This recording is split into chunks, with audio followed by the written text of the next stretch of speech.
ඔයත් Windows 11 officially release වෙනකම් බලන් ඉඳපු කෙනෙක් නම් අද වීඩියෝ එක අනිවාර්යෙන් බලන්න. ඔයාලට මේ වීඩියෝ එක ගොඩක් වැදගත් වෙයි. මොකද මේ වීඩියෝ එකෙන් මම ඔයාලත් එක්ක කතා කරන්න යන්නේ අපි ගාව තියෙන Windows 11 ලබා ගන්න සුදුසුකම් සපුරලා තියෙන කම්පියුටර්ස් වලට වගේම සුදුසුකම් සපුරලා නැති කම්පියුටර්ස් වලට කොහොමද Windows 11 install කරන්නේ කියලා. ඉතින් ඇත්තටම වීඩියෝ ගෙන ටිකක් පරක් වුණා. ඉතින් ඒකට සමාවෙන්න ඉතින් මගේ කම්පියුටර් එකේ ප්‍රශ්නයක් නිසා තමයි වීඩියෝ එක ටිකක් පරක් වුණේ. ඉතින් කොහොම වුණත් අද මම ඔයාලට කියලා දෙනවා කිසිම පෙන් ඩ්‍රයිව් එකක් පාවිච්චි කරන්නේ නැතුව ඒ වගේම අපේ PC එකේ තියෙන දත්ත වලට හානියක් වෙන්නේ නැති විදිහට කොහොමද Windows 11 අපේ PC එකට install කරන්නේ කියලා. ඉතින් එහෙනම් වීඩියෝ එකට යන්න කලින් ඔයාලා තාම අපේ channel එක subscribe කරලා නැත්නම් දැන්ම පල්ලෙහා තියෙන රතු පාට subscribe button එක click කරන්න. ඒක click කරාට පස්සේ notification bell එක ගැන call කරගත්තොත් මේ වගේ දාන වීඩියෝස් දාපු ගමන් ඔයාලා ගාවට ගෙන්න ගන්න පුළුවන්. ඒ වගේම වීඩියෝ එක හොඳයි කියලා හිතුනොත් අනිවාර්යයෙන්ම like එකක් දාන්න. ඒ වගේම ඔයාලගේ යාළුවෙක්ට බලන්න වීඩියෝ එක share කරන්න අමතක කරන්න එපා. ඉතින් එහෙනම් අපි යමු වීඩියෝ එකට.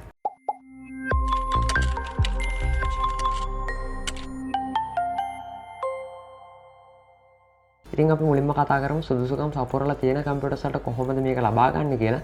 ඉතින් ඒ කියනවා minimum system requirements. ඒ කියන්නේ Windows 11 වලට අවශ්‍ය වෙන minimum system requirements සම්පූර්ණ කරලා තියෙනවා නම් ඒ වගේම ඔයාගේ Windows genuine key එකක් හරහා activate කරලා තියෙනවා නම් එහෙම නැත්නම් OEM key එකක් හරහා activate කරලා තියෙනවා නම් ඔයාලට පුළුවන් මේක update එක ලබා ගන්න.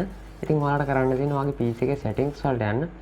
settings වලට ගියාට පස්සේ ඔයාලට එතන බලා ගන්න පුළුවන් update and security කියලා. ඉතින් ඔයාලා අන්න එකට යන්න.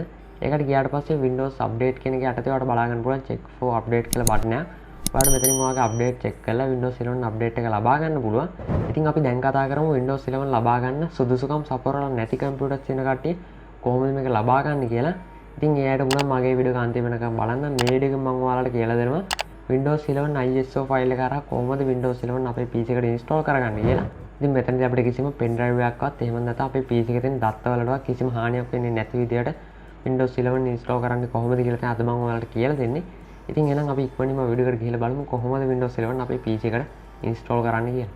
ඉතින් මුලින්ම ඔයාගේ PC එකේ browser එකක් open කරගන්න. මම මගේ PC එකේ Chrome browser එක open කරගන්නවා. ඒක open කරලා ඔයාලා search කරන්න Microsoft Windows 11 download කියලා. ඉතින් මම මෙන්න මේ විදිහට Microsoft Windows 11 download කියලා search කරගන්නවා.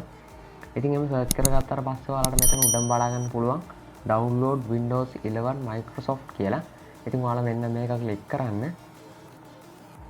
මේ ක්ලික් කරාට පස්සේ ඔයාලට මෙන්න මේ විදිහට තමයි බලා ගන්න පුළුවන් වෙන්නේ. ඉතින් මම ඔයාලට පල්ලෙහා description එකේ මෙතනට එන link එකක් දාලා තියන්නම්. ඔයාලට මේ link එක ක්ලික් කරලා ලේසියෙන්ම මෙතනට එන්න උනත් පුළුවන්. ඉතින් ඔයාලා මෙතනට ආවට පස්සේ මෙතන පොඩ්ඩක් පල්ලෙහාට යන්න. ඉතින් ඔයාලා මෙතන බලා ගන්න පුළුවන් Windows 11 installation assistant කියලා එකක් තියෙනවා. ඉතින් ඔයාලා මේක නෙමෙයි පාවිච්චි කරන්න ඕනේ. ඉතින් ඊට පස්සේ දෙවෙනියට ඔයාලට බලා ගන්න පුළුවන් create Windows 11 installation media කියලා. ඉතින් ඔයාලා මේකත් නෙමෙයි මෙතනදී පාවිච්චි කරන්න ඕනේ. ඉතින් තුන්වෙනියට ඔයාලට බලා ගන්න පුළුවන් download Windows 11 disk image ISO කියලා. ඉතින් මෙතනදී අපි Windows 11 install කරන්න යන්නේ ISO file එක පාවිච්චි කරලා. ඉතින් pen drive එකක් එහෙම උත් අවශ්‍ය වෙන්නේ නැහැ. ඉතින් ඔයාලට පුළුවන් මම කියන විදිහට ලේසියෙන්ම ඔයාගේ PC එකට Windows 11 install කරගන්න. ඉතින් ඔයාලා මෙතන බලා ගන්න පුළුවන් select download කියලා තියෙනවා. මෙතන side එකේ ඔයාලට පොඩි ඊතල icon එකක් බලා ගන්න පුළුවන්. ඔයා ඒක උඩ click කරන්න. ඒක ක්ලික් කරාට පස්සේ මෙතනින් ඔයාලට Windows 11 කියන එක සිලෙක්ට් කරගන්න පුළුවන්. ඉතින් ඔයාලා ඒක මෙන්න මේ විදිහට සිලෙක්ට් කරගන්න. ඒක සිලෙක්ට් කරගත්තාට පස්සේ ඔයාලා මෙතන තියෙන download කියන නිල් පාට බටන් එක උඩ එකපාරක් ක්ලික් කරන්න. ඉතින් එතන පල්ලෙහාට බලා ගන්න පුළුවන් select the product language කියලා තියෙනවා. ඉතින් මෙතනින් ඔයාලා කරන්න ඕනේ මෙන්න මේ පොඩි ඊතල icon එක ක්ලික් කරලා ඔයාලට අවශ්‍ය language එක සිලෙක්ට් කරන්න. ඉතින් මම මෙතනින් English International කියන එක තමයි සිලෙක්ට් කරන්නේ. ඒක සිලෙක්ට් කරලා ඔයාලා මෙතන තියෙන confirm කියන නිල් පාට බටන් එක උඩ ක්ලික් කරන්න. ඊට පස්සේ මෙන්න මේ විදිහට download කියන එක යටතේ Windows 11 English International 64 bit download කියලා බටන් එකක් ඔයාලට බලා ගන්න පුළුවන්. ඉතින් ඔයාලා මේක උඩ එකපාරක් ක්ලික් කරන්න. ඊට පස්සේ ඔයාලට බලා ගන්න පුළුවන් මේක මෙන්න මේ විදිහට download වෙනවා. ඉතින් මේක download කරන්න අපිට GB 5ක වගේ data ප්‍රමාණයක් අවශ්‍ය වෙනවා. ඉතින් මම දැන් මේක download කරලා තියෙනවා. ඉතින් ඒක නිසා මම මේක cancel කරගන්නවා. හරි ඉතින් දැන් ඔයාලා කරන්න ඕනේ මම පල්ලෙහා description එකේ තව link එකක් දාලා ඇති file download කියලා. ඔයාලා link එකෙන් මෙන්න මේ zip file එකත් ඔයාලගේ PC එකට download කරගන්න.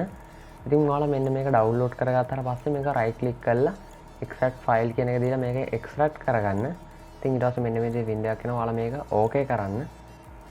ඊට පස්සේ ඔයාලට බලා ගන්න පුළුවන් මෙන්න මේ විදිහේ folder එකක් create වුණා. ඉතින් ඔයාලා ඒක මෙන්න මේ විදිහට පොඩ්ඩක් පැත්තකින් තියාගන්න. ඉතින් දැන් ඔයාලා කරන්න ඕනේ අපි download කරගත්ත Windows 11 ISO file එකට right click කරන්න. ඒකත් right click කරලා ඔයාලා මෙතන තියෙන extract file කියන එක click කරන්න. ඊට පස්සේ මේ වින්ඩෝ එකත් ඔයාලා සාමාන්‍ය විදිහටම ඕකේ කරගන්න. ඊට පස්සේ ඒකත් මෙන්න මේ විදිහට එක්ස්ට්‍රැක්ට් වෙනවා. ඉතින් මේ වැඩේ කරගන්න අපිට WinRAR software එක තියෙනවා නම් ගොඩක්ම පහසුයි.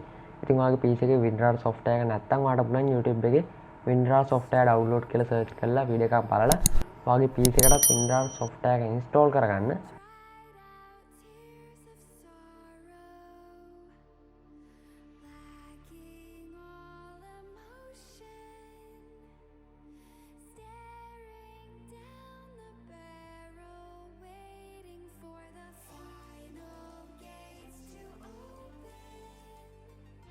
ඉතින් ඒකත් එක්ස්ට්‍රැක්ට් වෙලා ඉවරනාට පස්සේ ඔයාලට මෙන්න මේ විදිහේ ෆෝල්ඩර් එකක් බලා ගන්න පුළුවන්. ඉතින් දැන් ඔයාලා මෙන්න මේ ෆෝල්ඩර් එක ඕපන් කරගන්න. ඉතින් ඒක ඕපන් කරගත්තාට පස්සේ ඔයාලට මෙන්න මේ විදිහට තමයි බලා ගන්න පුළුවන් ඉන්නේ. ඉතින් දැන් ඔයාලා කරන්න ඕනේ මෙතන තියෙන ඔක්කොම ටික මෙන්න මේ විදිහට කොපි කරගන්න. කොපි කරගත්තාට පස්සේ ඔයාගේ disk PC එක ඕපන් කරන්න. disk PC එක ඕපන් කරලා ඔයාගේ C drive එකට යන්න. ඉතින් ඔයා මෙතන ෆෝල්ඩර් එකක් ක්‍රියේට් කරගන්න Windows 11 කියලා. ඉතින් මම මෙතන right click කරලා new folder කියන එකට ගිහිල්ලා Windows 11 කියලා ෆෝල්ඩර් එකක් ක්‍රියේට් කරගන්නවා. ඊට පස්සේ ඔයාලා මේක ඕපන් කරගන්න. ඊට පස්සේ අර කොපි කරගත්ත ෆයිල්ස් ටික ඔයාලා මෙතන right click කරලා paste කරගන්න.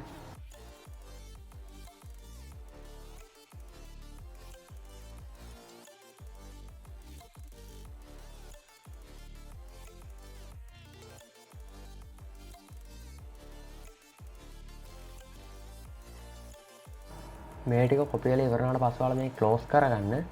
ඉතින් දැන් ඔයාලා කරන්න ඕන අර අපි මුලින්ම එක්ස්ට්‍රැක්ට් කරගත්ත ෆයිල් එකේ ෆෝල්ඩර් එක ඕපන් කරගන්න. ඊට පස්සේ ඔයාලා මෙන්න මේ දෙකත් කොපි කරගන්න.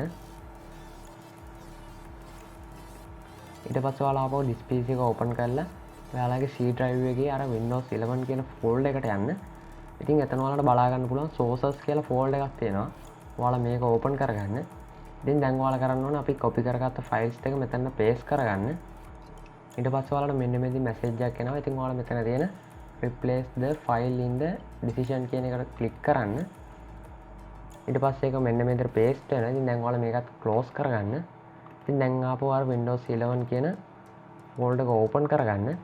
ඉතින් මෙතන ඔයාලට බලා ගන්න පුළුවන් setup කියලා එකක් තියෙනවා. ඉතින් ඔයාලා දැන් මේක open කරගන්න ඕනේ. ඉතින් මම මේක double click කරලා open කරගන්නවා. ඊට පස්සේ මට මැසේජ් එකක් එනවා. මම ඒක yes කියන එක දෙනවා.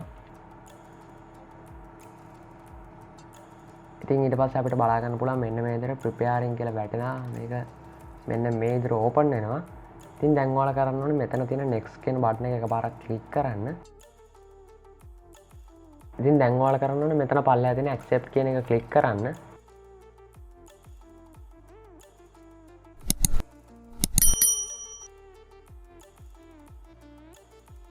ඉතින් මෙතනදී මට මැසේජ් එකක් එනවා මගේ PC එක මේ Windows 11 run කරන්න requirements සම්පූර්ණ කරලා නැහැ කියලා. ඒ කියන්නේ minimum system requirements සම්පූර්ණ කරලා නැහැ කියලා තමයි මෙතනදී මැසේජ් එකක් එන්නේ. ඉතින් මම මෙතන තියෙන accept කියන එක click කරනවා. ඉතින් ඔයාලට ඒක આવත් ඔයාලා ඒක click කරලා මෙතන තියෙන okay කියන එක click කරන්න. ඉතින් ඊට පස්සේ ඔයාලට මෙතන බලා ගන්න පුළුවන් install Windows 11 Pro කියලා ඔටෝම select වෙලා තියෙනවා. ඒ කියන්නේ අපේ කලින් දැන් Windows 10 Pro නම් තිබ්බේ Windows 11 Pro තමයි මෙතනදී install වෙන්නේ. ඊට පස්සේ ඔයාලට බලා ගන්න පුළුවන් keep personal files and apps කියලා තියෙනවා. ඉතින් ඒ කියන්නේ අපේ තියෙන files උයි software ඒවා මුකුත් delete වෙන්නේ නැතුව තමයි මේක මේ දෙන install වෙන්නේ. ඉතින් ඔයාලට ඕන නම් ඒක ඔක්කොම reset වෙලා අලුතෙන්ම install කරන්න ඕන නම් ඔයාලට පුළුවන් මෙතන තියෙන change what to keep කියන එක click කරන්න. ඒක click කරාට පස්සේ මෙතනින් ඔයාලට මෙන්න විදිහට බලා ගන්න පුළුවන් option තුනක් තියෙනවා. ඉතින් මෙතන පළවෙනියට තියෙන්නේ keep personal files and apps කියලා. ඒ කියන්නේ අපි ගාව තියෙන personal file උයි software ඔක්කොම ඉතුරු වෙන විදිහට තමයි මේ Windows 11 install වෙන්නේ. ඉතින් මෙතන දෙවෙනියට තියෙන්නේ keep personal files only කියලා. ඉතින් ඒ කියන්නේ අපි ගාව තියෙන අපේ files ඉතුරු වෙලා software ඔක්කොම මැකිලා ගිහින් තමයි Windows 11 install වෙන්නේ. ඉතින් ඊට පස්සේ මෙතන තියෙනවා nothing කියලා. ඉතින් එතනදී අපේ තියෙන personal file උයි software ඔක්කොම අයින් වෙලා Windows 11 අලුතෙන්ම install වෙනවා. ඉතින් ඔයාගේ personal file ඒ වගේම ඔයාලට වැදගත් වෙන softwares තියෙනවා නම් ඔයා මෙතනදී මේ option එක පාවිච්චි කරන්න එපා. ඉතින් මම මෙතනදී මට ඕන software ඒ වගේම මගේ files තියෙන නිසා මෙතන තියෙන keep personal files and apps කියන එක ටික් එක දාලා next කරගන්නවා.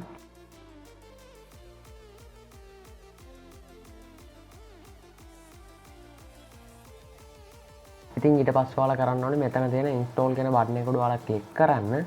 ඉතින් ඊට පස්සේ මෙන්න මේතර installing Windows 11 කියලා වැටලා තියෙනවා. ඒ වගේම your PC will restart several times, this might take a while කියලා වැටලා තියෙනවා. ඉතින් ඒ කියන්නේ මේක ඉවරනාට පස්සේ අපේ කම්පියුටර් එක රීස්ටාර්ට් වෙනවා. ඉතින් එතනදී ඔටෝම Windows 11 අපේ කම්පියුටර් එකට ඉන්ස්ටෝල් වෙනවා. ඉතින් අපිට මොකුත් කරන්න නැහැ.